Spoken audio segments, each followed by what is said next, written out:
Do you want to learn about God's kingdom mission across the globe? Is your ultimate goal as a follower of Jesus to lead others to Him, but you aren't sure how to do that? Then I'm so glad you're joining us today. I'm your host, Allison Henry, and welcome to the Follow Me podcast. We hope to share what God is doing through missionaries and ministries throughout the world and give discipleship and evangelism tips so you can follow Christ and His command to spread the gospel. All right, today we are back with Gabrielle Newton, and we're going to continue our conversation with her.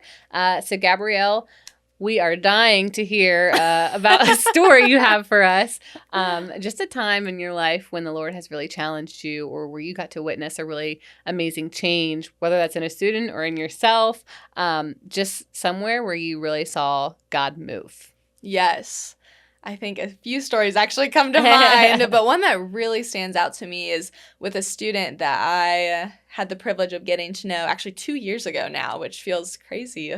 We'll call her Sarah just for privacy reasons, but Sarah stepped onto Ohio University's campus as a freshman and actually had no Christian background. Mm-hmm. Didn't grow up going to church, had heard about Jesus, but had definitely never heard the gospel, and came to OU looking for what a lot of people look for when they come to campus. Friends, really fun memories, and maybe to get a degree. Yeah. So. C's for degrees is what we've always said. Just kidding. You should try to get good grades. Yeah. And so, she spent a few weeks of her freshman year kind of, trying to make friends. The bar scene's really popular at OU, and so exploring that and just not feeling fulfilled at all, but not coming from a Christian background, just didn't know really what she was missing out, but just felt like she was. And so she actually called a friend that she knew was a Christian who goes to a school called Liberty, which is a big Christian school, and was like, hey, college just hasn't really been what I feel like I thought it would be. And I don't know why I'm calling you, honestly, but I feel like you could point me in the right direction. And so this friend actually shared the gospel with Sarah. And Sarah purchased a Bible from Amazon. And for about a week, this is a month after coming to campus, just read the Bible randomly. And was like, do I actually believe this? Like, could this have actually happened? Like, could Jesus have died for me? And on her own made the decision to follow Christ. Well, through crazy circumstances, I actually knew Sarah's friend from Liberty. Oh, okay. Because she used to go to OU. Oh. And so I had the chance to disciple her while she was at OU. And so this friend called me and was like, hey, I have a friend who's a freshman named Sarah who just accepted Christ. She's been on campus for a month. She's looking for community, wants to grow in her faith, has no background with church, Christianity, anything. And so we meet, Sarah and I do, at OU, and it was just the wildest conversation to hear her desire to like walk with the Lord but not know what that looked like. It was honestly like so refreshing for me as I came to know the Lord at a young age, and sometimes I think my walk with the Lord, it goes up and down, like sometimes it's like really fresh and alive, and sometimes it just feels really stale and mundane. And it was so amazing to kind of see through her eyes the like death and resurrection of Jesus. She was like, I can't believe like He would do that for me, and kind of talking through it.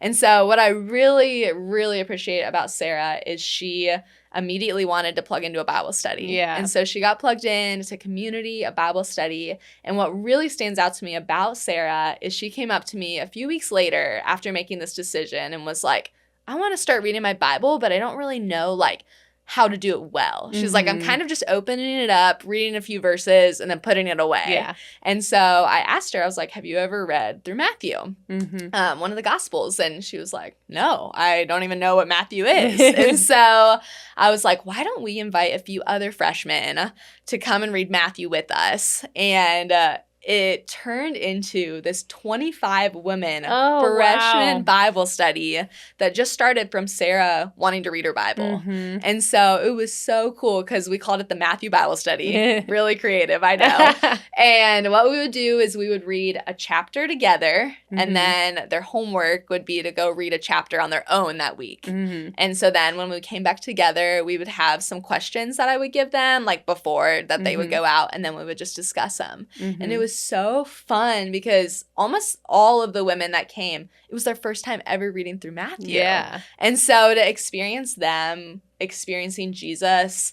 and like the life and ministry that he had on earth with his miracles and then death and resurrection and just everything that Matthew like contains, like it was just so fun to see them interact with one another and interact with the text for the first time. Yeah. Whereas we might say we've read Matthew several times through, right? And I'm like, Mhm. oh, like being reminded of like, wow, Jesus did do that for Yeah. me. And so that is like, I think a story that will probably always stand out in my mind of how this one girl accepted Christ and like the fruit in her life, she didn't even mean for it to happen, Mhm. but it just like exploded because she was curious about the gospel. Yeah. And now Sarah is actually on a summer mission right now with Crew, which is really fun because she's being equipped to really like share her faith, dive deeper, learn how, in fact, to multiply her life. And so Yeah. it's just been really cool to see Sarah start as someone who didn't even know Jesus and now is someone who's like multiplying her life. Yeah. So it's really sweet. That's awesome. Do you get that a lot? Like students coming in that are like, I have no idea how Yeah. to read my Bible, or so what do I do? Yes. Oh, yes. I feel like it's like more and more the number of people that come in with no church background is just growing. Yeah. And so when we meet with individuals, we used to joke like, oh, you've probably heard John 3:16, but like we can't even joke about that because people Yeah. are like, I have no idea what you're talking about. Yeah. And it's just like the sad reality of like where we're at. Mhm. And so, yeah, but also it's really fun too, because a lot of individuals, they have no like bias towards the Bible Mhm. because they've never even read it or like grew up in church. And Yeah. so they're like eager to dive in. Mm. So while it's sad, it's also exciting. It's kind of all the things. Yeah. So, Yeah. but yeah, the number is really growing. Yeah. What are some of the like tips that you're giving to them when you're kind of wading through a book or a chapter or a verse? Yeah. Like, how are you kind of helping them navigate reading the Bible? Totally. That's such a good question. Yeah. I think of like the Matthew Bible study and these women going through Matthew for the first time, trying to think through, okay, how do I make this like simple enough that it's not overwhelming, but also like not making it not as complex as it is because it's the word of God, you know? And so kind of what we would do with the women is the 3 main questions that I would have them kind of think through as they were reading on their own is, what's this say about God? What's this say about people? And what's like one nugget I can take away to apply to my life? And so that kind of had them thinking not just about the application, but also like, okay, this is a book about God. What's it saying? Yeah. And also we learn a lot about people through this. Yes. What's it saying? Oh, I can take something and apply that to my life. Yeah. And so it was really fun to see them kind of take those 3 pretty simple questions, but take it even deeper when they would come back with questions. And so that's kind of how like typically like to navigate it of, okay, this is a complex book, but it's also like meant for us. So how can we like dive into it? Yeah. Well, and I like those questions because you're first making it about God. Yeah. Like we are very quick to be selfish and make everything about ourselves. Oh, yes. So, okay, what's this say about God? And then you want to respect the context that you're reading. So, okay, what's it say about the people? Yes. Like you're making them think about original audience and Yes. intent before they apply it to themselves. So I love that set of questions. Yeah. Without overwhelming them and saying original audience. Exactly. Freshmen being like, what? Which Who is so this written valid. to? Yes. Jews, Gentiles? Yeah. Okay. And when they came in with questions, did those just flow naturally? Were they fearful, or did that's they a good kind of just like question. dive in and like, okay, well, Gabrielle, we trust you, so teach us. Yeah, I love to make Bible studies kind of like a discussion. Like I don't necessarily want to be the one like only teaching. Yeah. And so while the majority of them had never read through Matthew, it was fun to kind of they would ask the question and I would be like, well, what do you guys think? And then kind of they would bounce it off. And if it kind of went a crazy way, I'd like pull it back, right? But for the most part, I think, yeah, through discussion, I mean, I think that's the beautiful thing about community is you get to refine each other in your thinking. And so I love for groups like that to be discussion-based, kind of where you turn the question back around and be like, yeah, what do you guys think about that? Helps cover up when you don't know an answer, too. Totally, yes. Which is definitely the case. Yeah. Well, that's great. So I feel like that kind of naturally flows into then maybe how you can share some encouragement for us. So how do you, or even crew sometimes, because I know they probably have certain things that you do, but how do you guys go about encouraging and just discipling these people? What tips do you have for us, advice or words of encouragement for listeners that can help prepare us to follow Jesus and his command to evangelize and disciple? Totally. Yeah. Honestly, I think discipleship is something that crew does like so well. And so I feel really honestly blessed to have been trained in that. And so kind of this, I guess, is my tip for discipleship is we focus on 3 things in discipleship. And that is word, ministry, and relationship. And I'll break each of those down. But kind of focusing on those 3 is like a holistic view of what discipleship looks like for us. And I think is kind of what I've tried to take not only when I'm on the college campus with students, but even when thinking about like discipling my son someday and kind of like outside of just like ministry.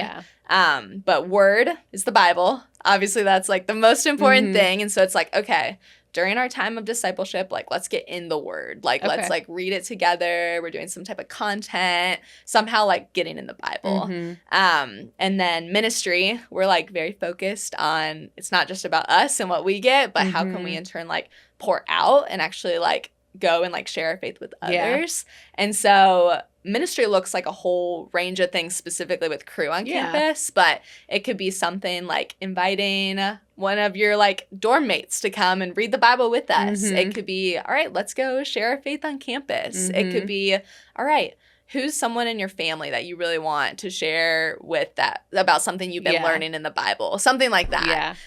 So just having something ministry focused. And then relationship is really important too. And so that's like actually getting to do life with the people that we disciple. And so that can look like, all right, come have dinner at my crazy house with my 1-year-old. Let's go for a walk and talk about how you're doing with school. Let's, I don't know, whatever it might be. But more than just like sitting down and like intense talking, it's like, let's do like ministry and life together.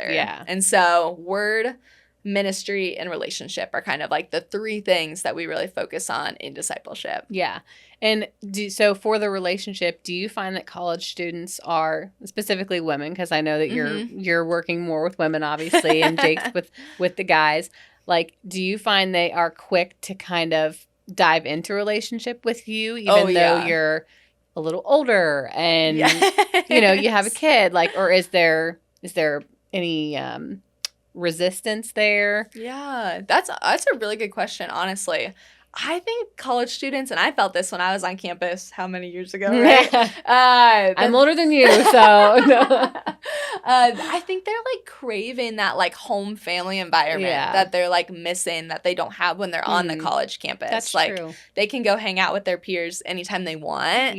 But most of them are, like, far away from home. And so, especially when we, like, invite them in for, like, a homemade meal or invite them to go for a walk with, like, my son and my dog or, you know, just do things that feel like more normal and not like college-like.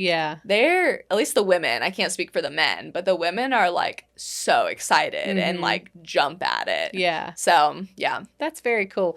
And again, like I know I touched on this last episode when you mentioned it, but I feel like that's just a good example to them to see you living that kind of life and ministering in that way. And I feel like it's probably motivation to them as they move forward to continue to do that. Like, okay, well, this is what she's doing with me. We're just going on a walk. That's simple. I can do that with my roommate or my younger sibling when I'm home for summer break. Something like that. So it feels like approachable. They're like, oh, okay, I don't have to like know all the answers to the Bible. I just have to do like life with people, but like point them to Jesus. Yeah. Well, and I think there's such this intimidation around a lot of the Bible, and people think that they always have to have all of the answers, but we don't. No, I don't know all the answers. Like only God is all knowing, and Yes. we have a lot of searching to do when we're looking for answers. Yeah. And so if we can be honest about that, then they're gonna be like, oh, okay, it's fine for me not to know everything too. So totally. they can kind of approach and navigate it from that realm too, which is helpful, I think. But, yeah. And I think kind of seeing like almost like the things behind the curtain of like, oh, like you're a sinful person, like oh, your life is chaotic, oh, like it's not like everything's like all wrapped in a bow. You know, I think that's almost like that's the beauty of it, you know, like getting to see like, oh, you don't have it all together, so I don't have to have it all together. Yeah. So are they coming to you with asking for advice in like their personal lives? Like, hey, I really struggle with anxiety. Yeah. Have you ever dealt with this? And really inviting you into the deep stuff? Yeah, I would say it probably depends on the person. So we have student leaders with Crew who have been like challenged to do leadership on campus with our ministry. And I feel like those individuals, absolutely yes. It's like the hard questions, the hard life stuff. I think there's just like maybe an added layer of trust there. Yeah. But then freshmen, I think it might take a little bit longer to kind of dive into those things because they're trying to figure out themselves, figure out like their place. So I would say like yes and no. Yeah. Well, but it could also trickle down too. Yeah. Like they talk to their student leaders are talking to you. Oh, for sure. There's a ripple effect. Yes. And that's part of the thing with discipleship too, is when we disciple a student, the hope and goal is that they then disciple a student and then that student disciples a student. So it doesn't just stop with one person. It's like, okay, if I'm going to invest time in you, I want you to invest your time into someone else. So absolutely. Yeah.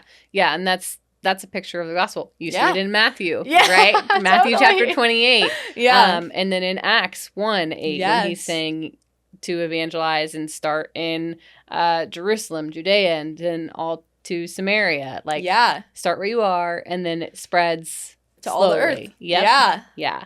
Well, okay. Once again, if listeners want to connect with Gabrielle and Jake, then we're going to put your information in the show notes. That way they can connect with you. Newsletters and I know you guys also are involved on social media some too, specifically with Crew at OU. If like you're really interested in what's happening with the campus ministry there, we can also put the handles for their social media in there. But so you can come alongside, and whether it's just prayer or financial or they want to know what's going on, we want to help facilitate that. So totally, we'd love that. You can always text us too. So and when any of us need to know how to do this ministry thing, we're gonna send them all to you. Don't come to me. But yeah, thank you so much for coming on, and we look forward to just seeing the fruit of everything you guys are doing on Athens campus. So thank you. Well, and not just Athens, but throughout Southeast Ohio. Yeah. Totally. Well, thank you so much, Gabrielle. Thank you. Thank you, listeners, for joining us. If you have enjoyed our show and want to hear more, please subscribe wherever you're listening. We long for people of all nations to be reached with the gospel, because John 3:17 says, God did not send his Son into the world to condemn the world, but in order that the world might be saved through him. And we are called to help in that process.